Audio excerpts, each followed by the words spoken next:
Ini kita akan bahas di manakah posisi Indonesia saat ini dan kita ada di fase mana kalau kita berbicara mengenai pengembangan energi baru terbarukan. Langsung saja saya tanyakan ke Bu Nike Widiawati dari Pertamina. Ibu Nike, agar kita bisa mengawal dan mendampingi bersama dan mengukur tingkat kesuksesan dari kacamata Pertamina Indonesia dari sektor energinya, saat ini kita ada di fase mana sih Ibu menuju ke EBT tadi?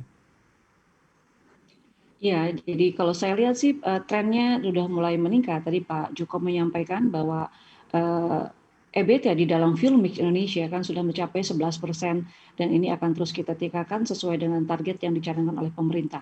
Beberapa inisiatif juga ini saya lihat sudah bagus ya Mas Erwin, karena ada hal-hal yang kita lakukan secara bersama-sama gitu ya seluruh stakeholders. Nah, kalau kita lihat, kalau kita kembali, bagaimanakah kontribusi Pertamina ke dalam peningkatan EBT itu? Dalam transisi energi yang dicanangkan oleh Pertamina, ini ada 8 program yang kita lakukan, Mas Erwin. Yang pertama adalah kaitannya dengan Green Refinery. Jadi kilang-kilang yang ada ini kita kemudian akan kita convert itu menjadi Green Refinery. Yang pertama adalah di Dumai dan Pelaju yang nantinya akan menghasilkan biodiesel, biogasolin, bioaftur dari sawit ya yang banyak dimiliki di daerah Sumatera. Jadi kita juga buat klaster seperti itu supaya supply chain-nya juga menjadi efektif dan efisien. Yang kedua adalah bioenergi lain, baik itu adalah kita campur dengan sawit maupun kita campur dengan metanol dan etanol. Itu adalah pencampuran. Jadi itu adalah program yang kedua ke arah bioenergi, di mana kita juga masuk ke biocrude. Ya, jadi ganggang laut ini bisa menjadi sumber kita mengembangkan untuk pengganti crude, yaitu biocrude. Yang ketiga adalah geothermal. Indonesia ini penghasil geothermal terbesar di dunia, yang ketiga ya. Dan dari potensi yang ada itu baru 7% yang sekarang itu dikembangkan, sehingga masih potensinya masih besar. Dan tentu ini dengan kompetensi yang dimiliki Pertamina di sisi hulu, maka pengembangan geothermal tentu saja ini akan kita kembangkan bersama-sama nih dengan PLN dan juga dengan Geodipa. Jadi tahun ini rencananya kita akan lakukan konsolidasi untuk seluruh aset geothermal yang dimiliki oleh BUMN maupun oleh negara yang nantinya tentu kita akan kembangkan lebih lanjut. Nah, yang keempat adalah dari geothermal sendiri ini kita bisa kembangkan ke green hydrogen. Pertamina sudah mulai melakukan pengembangan green hydrogen di PLTP Ulu Belu yang nantinya ini green hydrogennya kita akan alirkan ke kilang Dumai dan Pelaju untuk menghasilkan biodiesel, biofuel, dan bioaftur.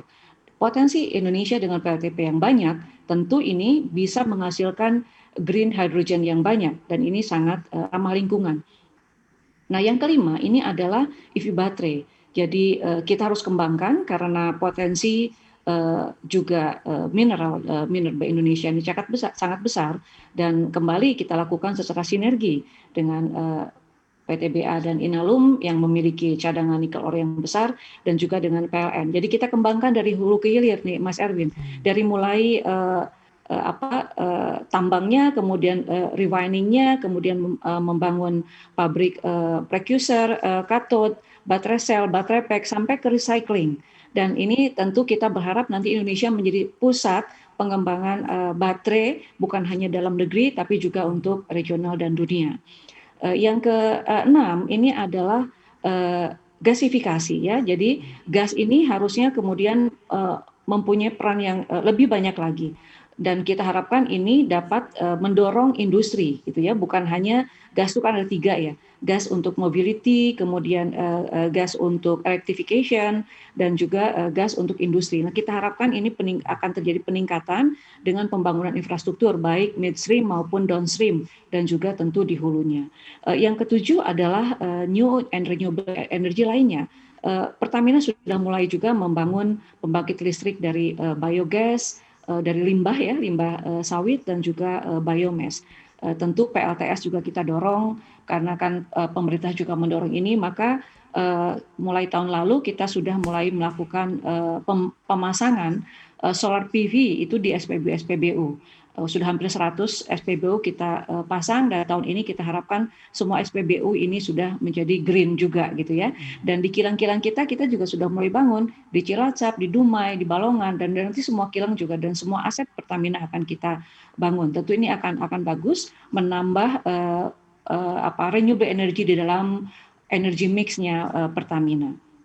Dan yang terakhir ini adalah yang kita sebut circular carbon ekonomi. Jadi dengan kan kalau EBT itu ada KE-nya sebetulnya, EBT-KE, konservasi energi gitu ya. Bagaimana sekarang yang hari ini menimbulkan masalah di carbon emission, ini kemudian kita gunakan, kita capture karbon ini, kita utilize dan kita storage untuk digunakan untuk kepentingan lain. Nah, Pertamina sudah mulai di 2 inisiatif. Yang pertama adalah CO2 removal yang selama ini menjadi masalah di dalam gas konten kita, salah satunya adalah di Jambar dan Tiung Biru. Ini kita gunakan, ya kita capture, kemudian kita utilize untuk kita injekkan di lapangan hulu Sukowati. Ya, jadi dan juga di lapangan Gundi ya. Jadi ada 2 inisiatif ini di Sukowati dan Gundi untuk menggunakan teknologi carbon capture ini, yaitu untuk enhance gas recovery maupun CO2 EOR. Yang tentu kita harapkan dengan teknologi ini, dengan kita menggunakan CO2 ini, akan bisa meningkatkan produksi migas di 2 lapangan ini. Nah, kalau ini kemudian sudah kita berhasil lakukan di tahun ini, maka potensi besar ada di Natuna, karena konten CO2 di Natuna sangat tinggi. Ini kita bisa kemudian capture juga, kita bisa utilize untuk lapangan-lapangan lain di hulu. Jadi 8 inisiatif ini yang juga akan memberikan kontribusi di dalam peningkatan renewable energy dalam fuel mix Indonesia, Mas Elliot. Baik, tidak hanya EBT Ibu Nika ya, tapi EBT-KE. Ini poin yang harus kita pahami. Dari Ibu Nika Widiawati kita beralih ke Pak Muhammad Iqbal dari PLN. Kalau tadi sudah kita bahas banyak mengenai kontribusi dari Pertamina, kontribusi PLN menuju ke EBT sudah dimulai di mana saja Pak? Dan apa saja yang akan dimaksimalkan Pak Iqbal?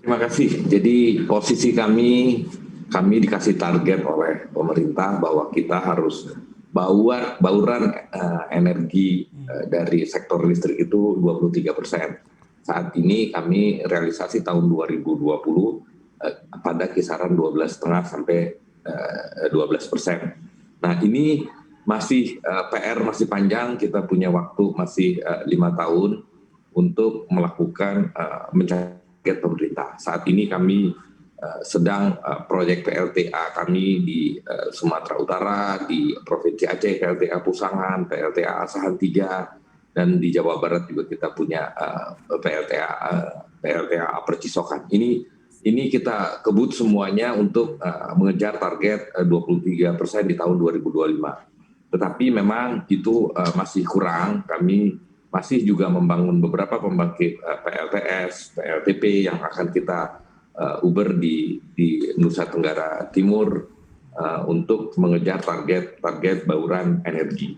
Tapi memang dari semua komitmen kami ini ada satu hal yang penting kami lakukan adalah yaitu co-firing, yaitu bagaimana biomas ini bisa kita masukkan ke PLTU existing kami untuk di-blended dengan PLTU batubara untuk meningkatkan porsi green dari PLN untuk mencapai target 23% di tahun 2025. Selama ini memang biomas PLN, biomas Indonesia, biomas Indonesia termasuk juga kelapa sawit dari cangkangnya itu banyak diekspor ke Jepang dan ke Korea, termasuk juga ke Malaysia barangkali cangkang sawit itu. Nah, barangkali mulai tahun depan kita telah bekerja sama dengan PTPN, bekerja sama dengan Perhutani dan Inhutani agar PLN juga bisa punya akses untuk mendapatkan biomas dalam negeri untuk dibakar di pembangkit existing PLN untuk meningkatkan target bauran. Nah, termasuk juga di area-area remote perkebunan kepala sawit, kita sangat mendorong untuk konversi pembangkit diesel kami untuk menjadi pembangkit biomass. Ini merupakan PR yang panjang untuk melakukan konversi ini, PLTS juga kami banyak telah melakukan pembangunan, terutama untuk yang Pak Joko Siswanto katakan spell tadi, bagaimana untuk daerah-daerah remote kita memasang PLTS untuk memberikan sebuah area kemandirian energi pada lokasi-lokasi yang tersebar. Satu program lagi yang kita sebut dengan program dedieselisasi, yaitu kami merencanakan akan membangun 600 megawatt PLTS untuk mensubstitut PLTD kami, terutama di daerah-daerah remote yang biasanya dan mengkonsumsi BBM-nya Bu Nike yang cukup banyak. Kami ingin membantu supaya pengurangan BBM impor ini dapat kita convert langsung ke pembangkit-pembangkit yang bersifat EBT. Jadi PR besar di 5 tahun ke depan adalah sangat challenging, bagaimana PLN bisa mengakselerasi seluruh pembangkit-pembangkit EBT-nya yang saat ini sedang konstruksi, bagaimana PLN bisa melakukan program dedieselisasi untuk memberikan listrik pada daerah-daerah terluar dan terpencil untuk mengurangi cost PLN jika melakukan running diesel dengan pembakaran BBM. Barangkali itu yang menjadi PR kami, bahwa untuk areal-areal yang perkebunan kami ingin sangat bekerja sama untuk memanfaatkan biomas dibakar di PLTU kami untuk mengurangi CO2 dari batu bara. Kurang lebih seperti itu program PLN untuk melakukan konversi EBT, Pak Erwin.